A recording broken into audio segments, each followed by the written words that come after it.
자, 대단원 2단원 근대 국민국가 수립운동이라고 해서 자, 근대사 파트로 수업을 시작하도록 할게요. 자, 첫 번째 단원 서구 열강이 아시아에 접근을 하게 되면서 그때 당시 우리나라의 상황이 어떠한 상황인지 살펴보도록 하겠습니다. 자, 서양 세력들이 특히 19세기 후반에 제국주의라고 하는 모습으로 동양으로 몰려오게 되는데, 자, 이들 제국주의가 어찌하여서 아시아로 아프리카로 나가는지에 대해서 잠깐 살펴보자면 그 원인은 바로 여기에 있는 산업혁명이에요. 자, 이 산업혁명이라고 하는 것이 18세기 때 영국에서부터 출발을 하죠.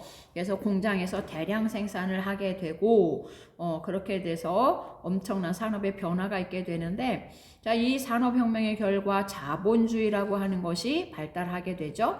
그래서 이 엄청난 대량 생산을 하려고 하다 보아하니 원료가 필요하겠죠. 그 다음에 대량 생산한 것을 판매를 할 시장이 필요하겠죠. 이렇게 해서 원료를 공급할 공급지와 그 다음에 상품을 판매할 시장을 확보할 목적을 가지고 해외로 세력 확장을 위해서 나가게 되는 이런 것들을 19세기 후반에 제국주의라고 얘기를 해요. 그런데 이들은 주로 서양이다 보니까 산업혁명을 먼저 했던 나라들이 서양이잖아요. 그래서 이들은 바로 여기에 있는 것처럼 백인이 유색인종에 비해서 굉장히 우월하거든 이라고 하는 생각과, 그 다음에 또 하나 두 번째 사회 진화론이라는 걸 내세워서 아직은 조금 산업이 덜 발달한 이런 아시아나 아프리카로 본격적으로 침략을 하게 돼요. 자, 여기 사회 진화론이라고 하는 것은 그 생명과학에서 여러분들 배웠던 생명과학에서 진화론이라고 하는 것을 사회에다가 인간 사회에다 적용을 한 것인데, 진화라고 하는 것은 약육강식에 의해서 약한 것은 도태되고 강한 것이 남으면서 점점 진화해가, 이게 바로 진화론이잖아요. 이것을 인간 사회에도 그대로 적용을 시켜서 약육강식의 논리가 인간 세계에도 적용된다라고 보는 거예요. 그래서 강자가 약자를 먹고, 그러면서 강자들에 의해서 이 세계가 움직여가면서 사회가 발달해가 라고 하는 것이 바로 사회 진화론인데, 이 사회 진화론에 입각해서 백인 우월주의에 입각해서 이들이 식민지 확보를 하기 위해서, 세력 확보를 하기 위해서 바로 엄청난 돈과 군사적인 힘을 모아서, 또한 국가의 어떤 정치적인 어떤 배려하에 아시아로 몰려들게 돼요. 자, 이 상황에 의해서 청과 그 다음에 일본과 우리나라가 바로 이 제국주의의 침략에 의해서 개항하게 되면서 바로 근대 사회로 접어들게 되는데, 그걸 살펴보도록 합시다. 자, 첫 번째 개항을 한 것은 바로 청이지요. 자, 이 청이 개항을 하게 되는 배경과 밀접한 관련이 있는 것이 아편전쟁이에요. 이 아편전쟁은 1차, 2차에 걸쳐서 진행이 되는데, 자, 이 아편전쟁의 배경을 살펴보면 여기에 있는 것처럼 이 아편전쟁은 바로 영국과 청나라 사이에 있던 거잖아요. 그래서 영국하고 청나라하고 기존에 어떤 그 무역을 하고 있었는데, 영국 사람들이 청나라의 이름하여 차를 굉장히 많이 수입을 해가게 되고, 그러면서 영국의 은이 이렇게 청나라로 빠져나가게 되거든요. 이러면서 엄청난 무역 적자를 보게 되고, 그래서 이 적자를 만회하기 위해서 영국의 상인들이 인도에서 아편을 가져다가 청나라에 몰래 수출하는 밀 수출이 이루어지게 돼요. 그런데 이 아편이라고 하는 것은 결국에 국민의 건강을 해치는 거잖아요. 무력한 인간을 만들어가게 되고 이렇게 되면서 청나라에서 심각성을 깨달아서 아편을 몰수를 하고 그 다음에 바닷가에서 이걸 다 묻고 폐기하는 그런 어떤 정책을 펼쳐가게 되면서 영국의 상인들이 굉장히 손해를 많이 보게 되고 그러면서 이제 전쟁이 일어나는 그게 바로 아편 전쟁의 배경이라고 얘기할 수 있고요. 자, 결과 영국이 승리를 거두게 되면서 전쟁의 결과 조약이 체결되게 됩니다. 그래서 영국은 이제 자기네들이 전쟁에서 이겼으니 뭔가 손해배상을 어마어마하게 해가겠고 그렇지만 여기서는 근대화에 대한 이야기를 살펴볼 거기 때문에 바로 이 난징 조약의 결과 항구를 열게 되었다. 자, 나라를 열게 되었다. 그래서 서양 세력과 교류를 하게 되었고 이러면서 이제 근대화가 진행된단다라고 하는 것을 살펴볼 예정이에요. 물론 이 난징 조약도 여기에 있는 것처럼 불평등 조약이네요. 왜 불평등 조약인지 이것은 청의 문제이기 때문에 한국사에서는 다루지 않을 거예요. 자, 이렇게 영국이 1차 아편전쟁을 거쳐서 승리를 거두었음에도 불구하고 여전히 무역의 적자는 계속이 되었었고 해소되지 않아서 그래서 다시 일어나는 것이 제2차 아편전쟁인데 이번에도 청나라가 패배를 하게 되고요. 그러면서 영국은 청나라와 텐진 조약, 그 다음에 베이징 조약 이렇게 조약을 체결하게 됩니다. 이렇게 해서 결국 추가로 10개 항구를 더 개항을 하게 되고요. 그 다음에 우리나라하고 관계 있는 것이 바로 이 부분이에요. 지금 여러분들 학습지보다는 여기 지금 이 PPT가 조금 더 뭔가 내용글이 많죠. 이것은 여러분들이 학습에 잘 추가시킬 수 있도록 그렇게 하시고요. 그 다음에 여기 마지막에 이 부분도 학습지에 없으나 우리가 앞으로 해야 할 단원과 밀접한 관련이 있기 때문에 거기다 추가로 여러분들 적어 놓도록 하세요. 러시아는 조약을 중재한 대가로 지금 여기 2차 아편전쟁 결과 청나라와 이들 사이에 이제 조약이 체결이 되는데 특히 이 베이징 조약에서 베이징 조약을 러시아가 이제 중재하고 그 덕분에 야, 나 수고비 내놔. 나의 수고비 좀 줘. 이렇게 해서 연해주를 청으로부터 가져가게 되는데 바로 여기 빗금 쳐져 있는 곳이 연해주예요. 연해주. 원래 이 연해주는 청의 땅이었으나 바로 베이징 조약을 러시아가 중재한 그 대가로 요구하는 곳이 연해주인데 이 연해주를 왜 러시아는 요구했느냐? 러시아도 역시 산업혁명을 거치면서 해외로 나가고 싶은데 문제는 무엇이었느냐 하면 문제는 해외로 나갈 수가 없는 부분이 있어요. 왜? 러시아는 굉장히 춥기 때문에 그래서 결국에 부동항을 얻기 위한 얼지 않은 항구를 얻기 위해서 바로 블라디보스톡이라고 하는 항구를 얻고 싶은 생각으로 연해주를 청으로부터 가져간답니다. 자, 그러면서 이게 어떻게 우리나라 역사하고 연결이 되느냐? 원래는 여기 이곳이 청나라 땅이었기 때문에 러시아와 우리나라는 만날 일이 거의 없었죠. 그런데 바로 이렇게 연해주가 러시아 땅으로 가게 되면서 여기 보면 이렇게 조선과 러시아가 국경선을 맞닿게 되는 거죠. 이렇게 돼서 결국 러시아가 근대의 우리나라의 역사에 굉장히 많이 관여를 하게 되는 배경이 된답니다. 자, 그러면 청나라의 이제 개화 운동을 개혁을 살펴볼 건데 자, 지금까지는 어떤 전근대적인 모습이었던 청도 개항을 하게 되면서 근대화를 추진을 해가게 되는데 자, 이 근대화에 대한 운동이 이렇게 두 가지로 진행이 돼요. 이렇게 두 가지로 자, 첫 번째 양무운동이라고 하는 게 있고 변법 자강운동이라고 하는 게 있다라고 되어 있는데 자, 이거는 일단 우리나라 역사는 아니니까 이걸 자세하게 할 건 아니지만 결론적으로 얘기하면 양무운동이라고 하는 것은 캐치프레이즈가 여기 있네요. 중국의 몸에 중국의 몸이라는 것은 이건 제도 뭐 이런 걸 말하겠죠. 제도, 문화, 사상 이런 거고요. 그 다음에 서양의 쓰다라는 얘기예요. 그래서 자, 중국의 제도에 서양의 과학기술을 사용하겠다라고 하는 것이 양무운동의 핵심 내용이고요. 그래서 이거는 자, 우리의 제도에, 우리의 문화에, 우리의 사상에 서양의 과학기술만 받아들이자라고 하는 거니까 이것은 온건적인 서서히 개혁하고자 하는 온건적인 또는 점진적인 개혁의 모습이라고 얘기할 수 있고, 또 한편에서는 어떤 생각도 가지고 있느냐.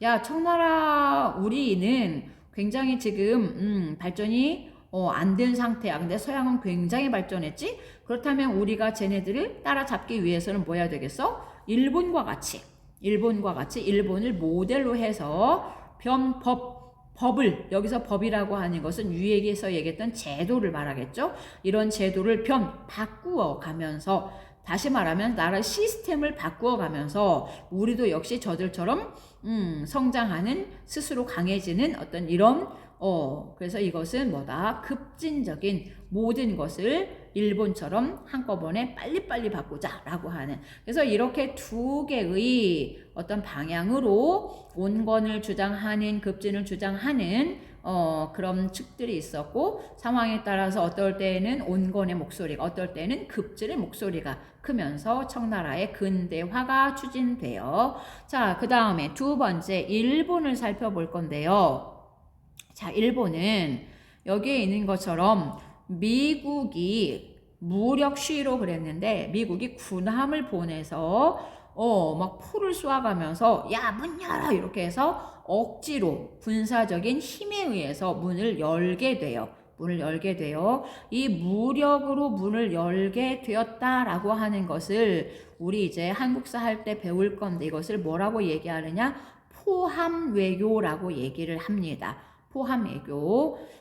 그래서 바로 포가 배치되어 있는 함대를 끌고서 양국 사이에 외교가 맺어졌다라고 하는, 쉽게 얘기해서 여기에 있는 것처럼 군사적인 힘으로 강제로 열게 만드는 것이 바로 포함외교인데, 이것은 나중에 한국사 할 때 얘기하기 위해서 먼저 한번 귀띔을 하는 거예요. 이렇게 해서 미국의 군함이 와서 어거지로 문을 열게 되었고, 그러면서 이렇게 이런 미일 화친조약과 미일소 통상조약을 체결하면서 항구를 개항을 하게 되고, 이렇게 해서 근대적인 개혁이 이루어지게 되는데, 이때의 정부가 메이지 정부예요. 이때 천황 이름이 메이지였거든요. 그래서 메이지 정부 시대에 유신이라는 것은 이해하기 쉽게 얘기하면 개혁이라는 얘기예요. 메이지 정부의 개혁, 이런 얘기거든요. 그래서 이거는 일본에서 메이지 유신은 전면적인 개혁이에요. 급진적인 개혁이거든요. 그래서 물론 일본에서도 온건적인 주장과 급진적인 개혁이 있었지만, 주장하는 사람들이 있었지만, 일본에서 주로 선택한 것은 급진적인 개혁, 전면적인 개혁을 통해서 근대화가 진행이 되었대요. 자, 그러면 마지막으로 이제 우리나라를 살펴봐야 되겠지요. 자, 조선의 상황을 살펴볼 건데, 자, 우리 아직 흥선대원군을 살펴보지 않았지만, 대원군은 통상수교를 거부하죠. 자, 대원군의 대외 정책은 외국과의 문물 교류를 거부를 해요. 그러다가 대원군이 물러나고 흥선대원군이 하야했다라고 하는 이야기는 다른 말로 얘기하면 고종이 친히 정치했어요. 친정이라고 하는 말로도 표현을 해요. 자, 이렇게 해서 고종이 친히 정치를 하게 되면서 강화도 조약을 체결하게 되는데, 바로 이 강화도 조약을 통해서 우리나라가 역시 어떻습니다? 개항을 하게 돼요. 개항. 그래서 이 개항 후에 바로 서양의 여러 문물을 받아들이면서 우리도 근대화가 추진이 되는데, 바로 이 근대화가 추진되었던 대표적인 개혁, 가보개혁, 을미개혁, 이런 것들을 앞으로 살펴볼 예정입니다. 자, 그렇다면 지금부터 흥선대원군부터 살펴보도록 할게요. 자, 흥선대원군이 집권하기 직전에 국내 정세를 살펴볼 건데, 첫 번째 여기 봤더니 세도정치라고 되어 있네요. 자, 세도정치라는 것은 순조가 즉위했던 1800년부터 고종이 즉위하는 1863년 전까지 순조, 헌종, 철종 3대 60여 년 동안에 벌어졌던 것을 세도 정치라고 얘기를 했었죠. 자, 세도 정치라고 하는 것은 여기에 있는 것처럼 자, 18세기에 진행되었던 탕평쟁 때문에 붕당이 약해지게 되고 그러면서 정조 사후에 아까 봤던 순조와 헌종과 철종 이런 사람 때에 왕들이 아주 어리거나 그 다음에 정치를 해나갈 능력이 없을 때에 그나마 이 붕당마저 약해버렸기 때문에 정치가 어떻게 이루어지느냐 여기에 있는 것처럼 세도 가문이 권력을 장악하게 되는 이런 식의 정치 형태를 세도 정치라고 얘기를 해요. 그래서 이 세도 정치는 바로 19세기 19세기 지울까요? 자, 아이고 19세기 됐죠? 자, 19세기 전반 60년 동안에 벌어지는 것이 세도 정치였고 그래서 이 시기에 권력을 장악한 세도 가문은 안동김 씨와 풍양조 씨인 거 알고 있죠? 자, 이 세도 정치의 결과 어떻게 되었느냐? 이 안동김 씨나 풍양조 씨 가문이 비변사를 장악해 버려요. 이 비변사라고 하는 것은 이 시기에 최고 권력 기구였었죠. 최고 권력 기구. 그래서 이 최고 권력의 자리를 바로 세도 가문이 장악해버리는 일들이 있었다. 그 다음에 그 결과 정치 기강이 굉장히 문란해지게 되는데 이때에 바로 대표적인 삼정이 문란해지게 되면서 진주밀란과 같은 또는 임술 농민봉기와 같은 이런 엄청나게 수많은 농민봉기들이 일어나게 되죠.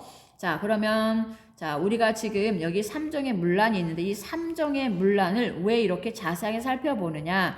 이런 문란한 게 있었어. 이런 상황 속에서 권력이 잡은 게 대원군이야. 그러니까 대원군은 이 삼정의 문란을 뭐 할 거야? 바로 개혁할 거야. 라고 하는 개혁의 내용을 살펴보기 위해서 이게 이랬으니까 이렇게 개혁했구나 라는 것을 살펴보기 위해서 삼정의 문란은 예전에 19세기 세도 정치의 모습이긴 하지만 지금 자세하게 살펴볼 거예요. 자, 삼정이란 전정, 군정, 환정 또는 환곡이라는 것은 알고 있죠. 전정 바로 토지 정책인데 문란해졌습니다. 군정 바로 군역의 문제인데 문란해졌대요. 곡식 대여제도 문란해졌대요 라고 하는 거예요. 자, 전정 바로 토지 정책인데 토지세 정책인데 어떻게 문란해지느냐?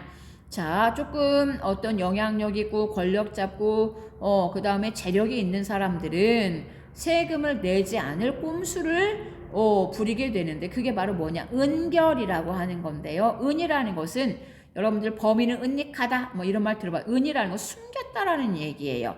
그러니까 이건 무슨 말이에요? 토지의 결수를 숨겼다라는 얘기예요. 자, 이게 무슨 말이냐? 토지를 어떻게 숨기느냐? 바로 토지 대장에서 빼버리는 거예요. 토지 대장에 이 소유, 이 토지가 누구의 소유야 라고 하는 게 들어가 있어야지만 그거에 의해서 토지세를 부과시키는데 토지 대장에서 내 토지가 없다 하고 빼버리게 되고 그러다 보면 세금을 안 내게 되겠죠. 이런 것들을 은결이라고 얘기를 한답니다. 그 다음에 군정의 문란을 살펴볼 건데요. 자, 일단 우리 예전에 배웠다시피 양반은 군역을 면제하죠. 면제 받죠? 왜? 양반들은 현직 관료이고 하다 보니까 면제를 받는데 그런데 문제는 뭐였느냐? 임진왜란 이후에 납속이나 공명첩이라고 하는 방법에 의해서 양반의 수가 굉장히 증가하죠. 그렇죠? 이때쯤이면 흥선대원군이 권력을 잡을 이때쯤이면 거의 70%가 양반이 된답니다. 자, 그렇다면 양반이 거의 안 내게 되고 그러다 보면 수적으로 굉장히 지금 감소한 일반 평민들이 일반 농민들이 그 군포를 부담하다 보니까 전담하다 보니까 굉장한 부담으로 자리 잡게 되고 그래서 결국에 이 문제를 해결할 수밖에 없겠죠. 자, 여기 지금 가로에다가 써놨는데 군포의 양을 지역별로 할당했다라고 되어 있죠. 자, 이게 무슨 이야기냐 하면 자, 원래는 내가 군대를 오래 안 갈 거야. 그러면 1년에 한 필만 내면 되는 거죠. 영조 때 균역법에 의해서. 그런데 한 사람당 이렇게 하는 게 아니고 지역별로 할당했단 말이에요. 야, 김포시 너네는 몇 개를 내야 돼, 몇 필 내야 돼, 이렇게 지역별로 할당하다 보니까 당연히 양반의 수가 증가한 상황에서 일반 백성들의 부담이 당연히 늘어날 수밖에 없겠고, 그러면서 족징, 친척 거를 내가 내야지 되고, 인징, 이것은 인이라는 것은 이웃을 의미하는 한자거든요. 이웃은 린자예요. 그래서 이웃집 것도 네가 내야 돼. 왜? 이웃집이 도망가서도 너는 그거를 감시를 못했잖아 라고 하는 거예요. 황구첨정이라는 것은 누런 입을 말하는데 바로 신생아들을 말한답니다. 그래서 신생아, 원래는 16세부터 군포를 부담해야 되잖아요. 그런데 신생아 너희들도 세금을 내야 되거든. 이건 죽은 사람도 부활을 시켜서 군포를 내세요. 이런 식으로 말도 안 되는 일이 벌어졌던 것이 바로 세도정치기 때의 군정의 문란의 모습입니다. 그 다음에 마지막으로 환곡의 문란인데, 환곡이라는 것은 봄에 곡식을 빌려주었다가 가을에 갚아라 라고 하는 건데요.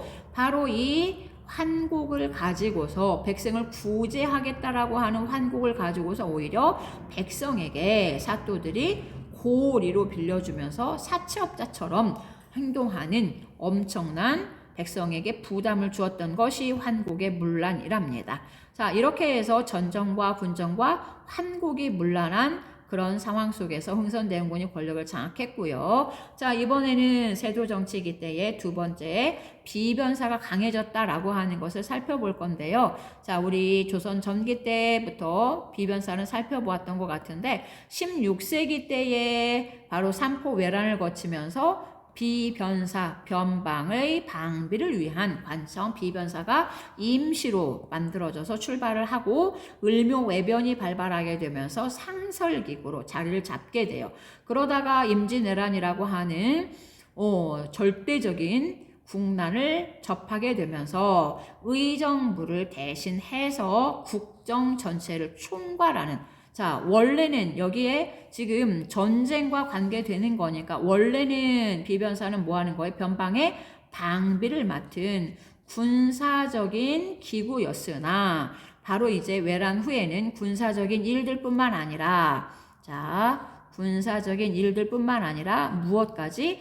행정의 일까지 맡아보는 국정을 총괄하는 절대 권력, 최고 권력 기구로 자리를 잡게 되고요. 그것이 19세기 세도 정치 때에 이 비변사에 더욱더 권한이 절대적으로 주어지게 되면서 최상의 권력을 행사했었던 것이 바로 이 세도 정치기 때고요. 자, 이렇게 60여 년 동안 백성들이 굉장히 어떤 폭정과 그 다음에 이런 부패 속에서 살다 보니까 굉장히 버거웠을 터이고, 이게 언제까지 이래야지 돼? 언제까지 이렇게 힘들 거야? 너무 힘들어. 이렇게 되면서 미래에 대한 관심도 많아졌다. 그래서 예언사상도 유행했다라고 얘기를 했는데, 그거와 더불어서 바로 이들이 어떤 마음의 영혼의 안식을 얻을 수 있는 새로운 종교들이 확산되게 돼요. 그래서 천주교, 이것을 서학이라고 얘기를 하죠. 서양에서 들어온 학문, 그래서 서학과 그거에 대비되는 동학으로 해서 이 19세기 전반 후반 시기에 굉장히 발달했답니다. 확산되었답니다. 자, 지금부터 흥선대원군에 대해서 한번 살펴보도록 그렇게 합시다. 자, 흥선대원군의 개혁 정치는, 자, 여기 보면, 일단은 세도 정치를 바로잡기 위한, 세도 정치의 폐단을 시정하기 위한 것으로 일단은 분위기가 출발을 하게 되는데요. 자, 일단은 세도 정치의 폐단을 시정하기 위해서 가장 문제된 것은 바로 세도 가문들을 없애는 거죠. 그래서 안동 김씨 등의 세도 가문의 영향력을 약화시키고 그 빈 자리를 당파든 지역이든 신분이든 가리지 않고 고른 인재 등용을 통해서 그리고 최종적으로는 왕권을 강화해 가려고 했던 개혁이 바로 흥선대원군의 개혁이라고 얘기할 수 있어요. 자, 그 다음에 대원군의 개혁 정치에서 첫 번째 여기 보면 정치 기구의 개혁이네요. 지금 최고 절대 권력을 누리고 있는 것이 아까 비변사라고 얘기를 했는데 이 비변사의 기능을 축소시켜요. 그래서 정치적인 아까 이 비변사가 행정과 군사적인 업무를 모두 장악하고 있었다라고 얘기를 했는데 행정의 일은 의정부에 그 다음에 군사적인 일은 삼군부에 두어서 비변사를 약화시켜 가더니 최종적으로는 폐지시키면서 권력을 양분화해서 결국 분산시켜서 왕권을 강화시켜 가려고 했었고요. 그 다음에 그동안에 여러 가지 변화되어진 것들을 대전 회통에 실어서 나라를 조금 조직을 갖추어 간답니다. 그 다음 육전조례라고 하는 것도 편찬을 하는데 이 육전 바로 6조의 행정 법규들을 편찬해서 육전조례라는 걸로 만들고요. 자, 이 대전호통 이것은 법전이니까 우리 지금까지 배웠던 것들 세조에서 성종 임금님 때까지의 경국대전이 영조 때 속대전으로 정조 때 대전회통으로 지금 흥선대원군 때 대전회통으로 이렇게 편찬되게 되었습니다. 자, 그 다음에 대원군의 업적에서 또 하나 빠뜨릴 수 없는 것이 바로 경복궁을 재건하는 것이죠. 다시 두 번째 짓는 것이죠.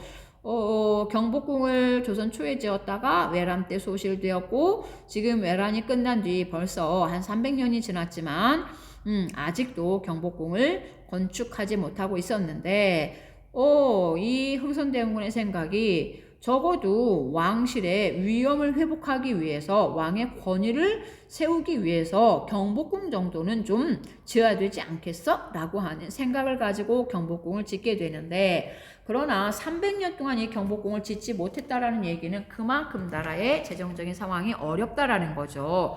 그래서 이 공사비 마련을 위해서 원납전이라는 것을 징수하게 되는데 이 원납전이라고 하는 것은 무엇이냐? 잠깐 여기를 봅시다. 자, 재정이 메말라서 일을 할 수 없게 되자 여기서 일이라고 하는 것은 바로 경복궁을 건축하는 일이겠죠? 그렇게 되니까 팔도에 부자들의 명단을 뽑아서 돈을 거두어 들였대요. 그래서 파산자가 있다라고 이때 거두어 들인 돈을 원납전이라 했는데 백성들은 입을 비죽거리면서 원납전이 아니라 원납전이다. 한문으로 선생님이 써왔죠. 여기 자 원하는 만큼 납부하는 거야. 그래서 이것은 이름하여 내가 원하는 거를 낸다. 이것은 오늘날로 얘기하면 기부금의 이야기거든. 그런데 내가 원하는 만큼 내야지 되는 건데 나중에 여기 원이 원망하다 원자거든요. 이거는 완전히 강제로 자 이렇게 됐다라고 하는 것은 바로 강제로 징수하는 이야기죠. 그래서 원래 기부금의 형태로 거둬들였던 것이 나중에는 강제로 징수하게 되는 걸로 변해버렸고 그러면서 백성들의 엄청난 불만을 사게 돼요. 자, 이번에는 당백전인데요. 해당합니다. 100배 이 소리야. 자, 이것이 무슨 말이냐? 상평통보의 100배에 해당되는 화폐. 이 바로 당백전이에요. 자, 당백전 이렇게 생겼는데요. 당백이라는 말이에요. 당백이라는 말인데 자, 상평통보의 100배에 해당하는 금액이지만 실제로는 5, 6배밖에는 안 된다. 그러면은 이렇게 갑자기 엄청나게 수많은 돈이 엄청난 양의 돈이 풀리게 되면 돈의 가치가 떨어지게 되고 그러면서 물가의 가치가 올라가게 되면서 물가가 폭등하게 되는 엄청난 인플레이션으로 연결이 되고요. 이렇게 해서 사회 문제가 굉장히 심각해지다 보니까 그래서 6개월 후에 발행이 중단되긴 하지만 어쨌든 이러한 이러한 물가의 폭등으로 인해서 모든 사람들이 불만을 낳게 되는 것이 바로 당백전이라고 얘기할 수 있어요. 자, 그 외에도 기발한 아이디어들이 나오게 되는데 오늘날 우리는 너무나 자연스러운 어떤 톨게이트? 그런 비용들 같이 통행세라고 해서 4대문을 드나들 때마다 통행할 때마다 통행세를 받아서 그 다음에 백성들의 노동력을 동원해서 이렇게 해서 경복궁을 짓는 경비를 마련하게 되고요. 그 다음에 중간에 이게 실화인지 방화인지 뭐 그거는 모르겠으나 어쨌든 도중에 한번 건축 도중에 불이 나서 지금까지 지었던 곳에 옆에 쌓아놓았던 목재들까지 한꺼번에 소실되게 되고, 그래서 목재가 부족하니까 양반의 무덤 주변에 있는 묘지림까지 벌목을 하게 되면서 양반들의 거센 반발을 얻게 되었답니다. 자, 이번에는 민생 안정으로 들어갑시다. 자, 민생이 바로 삼정의 문란 때문에 굉장히 어려웠죠. 그래서 이것을 안정시키기 위해서 아까 살펴보았던 전정과 군정과 환곡의 문란을 시정하는데요. 자, 아까 전정은 은결이라 그래서 토지 문서에서 토지 대장에서 빼버렸다. 그러니까 뭐 해야 되겠어? 토지를 측량을 해서, 토지 측량 사업이죠. 이렇게 해서 토지 대장에다가 누락된 것들을 다시 집어넣어서 세금을 걷어들이겠다. 이게 바로 대원군의 전정의 문란을 바로잡는 거고요. 그 다음에 군정의 문란은 지금 극소수의 농민들만이 군포를 부담하게 되는 이런 부담스러운 거였었죠. 그래서 이것을 어떻게 잡아가느냐. 자, 여기 인정이라는 것은 사람 머리수를 보면 되는 거예요. 자, 여기 있는 것처럼, 자, 이런 사람들에게 군포가 면제되었어요. 그래서 동포라서, 이게 동은 마을 동자거든요. 그래서 뭐 예를 들어서 뭐 사우동, 감정동, 뭐 장기동, 풍무동 이런 것처럼 그런 마을 단위로 그 군포를 징수하는 식으로 했다가, 그렇게 되면서 결국에 여기에 있는 것처럼 양반들이 또 빠져나가니까, 그래서 한 집집마다, 그래서 이것을 호포제, 101호도 내라, 1004호도 내라 이런 식으로 집집마다 군포를 징수하는 것을 호포제라고 얘기를 하게 되고요.